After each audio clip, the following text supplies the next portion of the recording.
I'm Ted Leipprandt, and I have lived in this community all my life.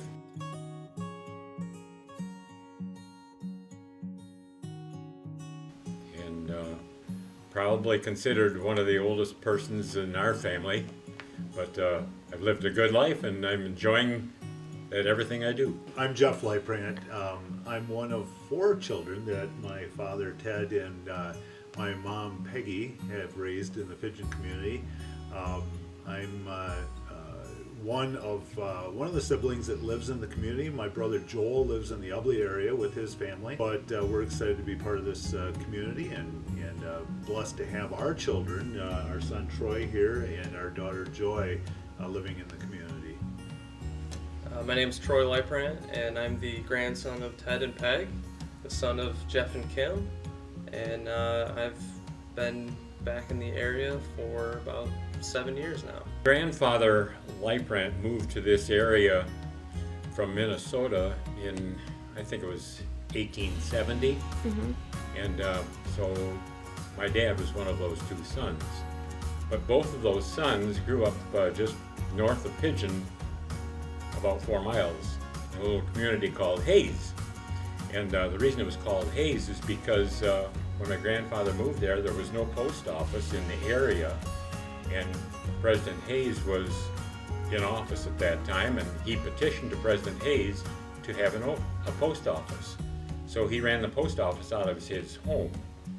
And so then from there the family grew as a farming family, and so it's now in the 5th generation of farmers, and very progressive farmers, we think, and it just happens that my nephews and grandnephews are the ones that are in charge of that operation now. We originally grew up on was 4 miles north of Pigeon, and however the farm spreads over many square miles now. My father was Theo Leipprandt, better known as E.T. to all the people in the community, and my mother was Lillian. And my father was a farmer and general farming at that time, and we all grew up doing chores every day and going to school during the winter months. And my siblings and myself, and I'm one of 4. I had 2 older brothers and a sister who have all passed away. And growing up on the farm, we went to school, and I was telling someone the other day, I think during the time of my school days, I went on 4 or 5 different bus routes. They always seemed like they changed the bus route. So we got to know a lot of kids from the different areas because we rode on the bus with them and had a lot of fun doing that. That's where I learned how to play euchre, riding on the school bus. Oh. And so we usually started the euchre game when the 4th person got on the bus, and it never ended until we got to school. I graduated from Pigeon High School with a class of 34. And of that 34, there's still a lot of them that have stayed in the Pigeon area because they just like it, like I do. I went away to Michigan State, graduated from there 4 years later. Actually, it was the first graduating class of the university in 1955. Michigan State University was 100 years old in 1955, and I was in that first graduating class. So that was quite significant, and I had a degree, a BS degree in agriculture. And then I worked 2 years as an extension agent in Macomb County, then came back to this area to work at the cooperative, and I worked there for 36 years, and retired from there 22 years ago. When I was through with Michigan State, I volunteered for the draft because the draft was in existence during the Korean War. And so I volunteered for the draft to get it over with and get it out of the way so I could go on with my life after that. And so instead of going to Korea, I was shipped to Georgia. And I met Peggy in Georgia. And we got married there and moved her back to Michigan, and it was a good move for her. She misses the warmer climate, but she said I wouldn't live anywhere else in the earth. So after graduating from Lakers in 1976, I went on to Michigan State and got a degree in landscape and nursery management from Michigan State. Returned back home and had an opportunity to work in the family business at the time for a little bit. and then was given an opportunity to go to work for the co-op elevator, where I worked for 5 years. During that time, well, actually, prior to, let me just back up here. Shortly after returning from Michigan State, I got married to my wife Kim, and who also grew up in Pigeon. Her parents had a business here in town, and so we just lived outside of town here. Worked for the co-op for 5 years, and then I went to work for a company called Pioneer Hybrids, which I worked there for 25 years. And long story short, always lived in the community, lived north of town or in town. I think one of the important things in my life is the several things that were instilled by my parents and also grandparents, and I think most notably work ethic. Putting forth a good effort there, and community service. Both mom and dad and our grandparents were always involved in the community, always volunteering or committed to helping to make the community a better place. Involvement in Rotary, as an example, has been a big part of that. And I think the thing that I continue to be most proud of is the pride that our community takes in itself, in making every day a better day. Our village is just a beautiful village here. People care for one another and care for the village, as well, and that includes a school. So, for my wife Kim and I think our children Joy and Troy can add his own flavor to it, but it just makes sense to live here and to be a part of all the great things that are going on. Going to Michigan State was, in my estimation, very comfortable, very easy. I think part of it is, I'm trying to put my finger on it. I think growing up, we were always taught to be inquisitive, always taught to be accepting of other people. We hosted many exchange students in our home over the years as we were growing up, and so you accepted other people, other cultures, and so it was not really terribly uncomfortable for me when I was there. Since going to Michigan State, we've had opportunities to travel many places around the world and see different things, and that's certainly been enjoyable, but it's always been nice to return back home to, and not to say that it's, well, it is certainly comfortable, but just, I think part of what I've enjoyed is many times we'll bring guests into the area, people that we've known from other parts of the world, or work colleagues will bring people into the community, and they always are marveled at how fantastic it is. We have everything that we want. We've got the lake, the shoreline, we've got beautiful farmland, communities, everything's that we need is right here. So I'm a Laker graduate, 2004. Went off to Michigan State. You see 3 Michigan State Spartans right here. We actually have a 4th. Great grandpa, he went. Oh, okay. So that's kind of a unique thing for 4 generations going to Michigan State. And also 4 generations of Rotarians. 4 generations of Rotarians. Oh, wow. Pigeon Rotarians. So I went off to Michigan State, graduated in 08. Came back and worked for our orchard, the apple orchard. Did that for a little bit, and then took off for a year and just kind of traveled around the world. As Dad spoke to earlier, we had a lot of exchange students growing up, and I was always very fascinated with their story and where they came from. So much so that I wanted to experience that for myself. So I did that for a good part of a year, and came back home and was offered a job at Thumb Bank and Trust, and I've been there ever since. Growing up here, I had the benefit of growing up in the country first, and then moving to town, during some of my formative years, and really enjoyed living in town. My best friend was my neighbor. Just messing around town with really no adult supervision. Yeah, nowadays that's kind of taken for granted. I mean, you don't really hear that very often anymore. But then we moved out to the country, out to the orchard, took over for Grandpa here, and that was a unique opportunity, having, what, 5-6 years living at the orchard, helping out, picking apples, just doing everything out there, and I never had to look for a job because there was a job always right there. Mm-hmm. So that was a very interesting childhood growing up doing that. Mm-hmm. At Lakers, we had a great soccer program. A couple years prior to me joining the team, it was just it was a powerhouse. So I grew up playing soccer since I was 4 or 5 years old, and played with my friends and got to play with them for 10 years, whatever.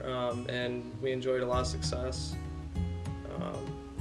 Went to state semifinals. That was a first for us, for the Laker program. So yeah, through athletics, had a lot of fun. Also in FFA. FFA was a big part of developing my maturation through high school. Learned a lot of good skills through FFA. And again, we did quite well with that. We know how important agriculture has been to our family. The agriculture business has been very good to our family. Dad had been the CEO at the co-op elevator for a number of years. I have had many opportunities in the agricultural industry, and we just value and appreciate all the hard work that the farm families in this community, throughout the whole Thumb area, how much effort they put into growing food for the world. Having the opportunity to work with the FFA has been important to myself in particular, watching our kids grow up in the program, how it's impacted their lives. And so we've had the opportunity to give back through the FFA in one way, shape, or another, and having served on the state FFA Foundation board. That was a very enjoyable experience, and one that I will treasure for a long time. I would say that it has changed so dramatically during my lifetime. The way the farmers farm today, I don't think I could even get on a piece of equipment and be able to operate it. There's just so much technology involved that it kind of left me behind, and it's great to see that. But when I started working here at the cooperative, it was 1959, and it was really fun because I grew up on a small farm north of Pigeon, 4 miles. I knew our neighbors, I knew the people generally in our township, but I didn't know the people in the surrounding area. So my job was a field man for the cooperative and to run a soil testing operation. I got to know the people in a much larger area and learn to know them, really appreciate this area, and learn to know some very, very, very fine people. And so that became kind of the draw for me to stay here, because the people that I knew and worked with and worked for were so wonderful. And so it's just the way it was in a small town. You know, most everybody knew each other, and we kind of supported each other along the way. Right. Struck a chord, and I think the one thing that, there's so many great things about our community, but the one thing that really stands out is this area, the Upper Thumb area in particular. So many people are abundant thinkers. They're not minimalists. They think abundantly. They think about what is possible. And I mean, you think about just even our own community, the commitment that was made to build one of the state's largest farm cooperatives. You know, the beautiful hospital that we have, the manufacturing facility that we have in Blue Diamond and here in Castings. You know, the library, the school that we have. Here we're on looking at a millage, a bond proposal here in the next little bit, and you know, our community has always thought abundantly about, you know, like I said, what is possible. Jeff talked about the different things that got involved with from a service standpoint, and my parents, his grandparents, his great-grandparents, were very involved in the community, and I think we learned from them to try to do that. My mother always had this motto, or adage, or whatever you want to call it. She said, service is the rent you pay for your time on this earth. I know this story is about our family, but truth be known, we're no different than anybody else. There are so many great families in this community. But a couple that come to my mind which really made quite a significant change to this community, or I should say a few. One would be Dr. Shore, and of course the hospital has taken his name and run with it. And but when he came back to this community, he really started something. He was, like Jeff said, a forward thinking. He thought about the possibilities, what if. Another person would have been E.J. Klebish, who was CEO and of the Thumb National Bank, now the Thumb Bank and Trust. But at that time he was there, it was Pigeon State Bank. But he was the leadership behind having this library, the leadership behind having the hospital, along with Dr. Shore. And so with his leadership, he got a lot of people on board to make that happen. And then the third I'd like to mention are the Eicher family. The Eicher family, if it would not be for them, this town wouldn't be quite what it is, at least Main Street. And they've done a lot for this community. I should mention a fourth one, Leroy Wurst, major employer for the area. And I remember him as a kid out at his dad's shop. His dad was so proud of him. He says, my son is a metallurgist, and I mean, this was a little humble country shop. He says, my son's a metallurgist and he's going to do good. I can just see his dad saying that. And sure enough, Leroy had this vision, and it has expanded into a major employer. There's so many more people, you know, they all played their roles. Yeah. And so just those kind of stand out in my mind. You know, I think of a classmate of mine, Lyle Gasho, who has certainly done great things with his business and operation there. Butch and Nova Jean Miller as an example, you know, just tremendous in the band or the athletic boosters. You know, Claire and Grace Finkbinder. You know, I think of Dave and Renee Anderson, who are just out there at the school all the time, giving of their time and energy, and there's so many more. I mean, I just shouldn't overlook anybody. Teachers, the ones that really gave me, you know, the education, the tools. Don Wheeler. I mean, I think a lot of people would bring his name up. He has done so much for the kids through FFA, and just a great inspiration, and really put Lakers on the map in terms of ag competitions, FFA, all of that. We've been blessed at Lakers to have some really great teachers, him being one of them. George Gardy, you know, with athletics. He was one of my all-time favorite teachers. I can't forget Mark Weidman. Just a legend of a coach. Just some of the best experiences I ever had in athletics were from the soccer team, and just his calm demeanor. Yeah, he was an inspiration. Change that I've seen over the years. It used to be that Saturday night was the big night in town, and the stores would all be open until 10, 11 o'clock at night, and people milling on the streets, you know, and visiting with one another, and the barber shops and the ice cream parlor and all that. There'd just be people hanging out till 10, 11 o'clock at night on a Saturday night. You know, and now I think about, you know, we go to Bad Axe, or we go to Harbor Beach, or we go, and it's a bigger community now. You know, we run into people that we know around the county. You know, it's not uncommon for us to go to Port Austin for dinner, or to Harbor Beach for dinner, or, you know, Bad Axe or whatever. And you always run into somebody that you know from around the county. So, you know, I think back then the county seemed so much larger because people stayed maybe more in their own little communities. Where now Huron County is a small place. You know, just, you know, see all those people from, you know, all corners of the county or wherever.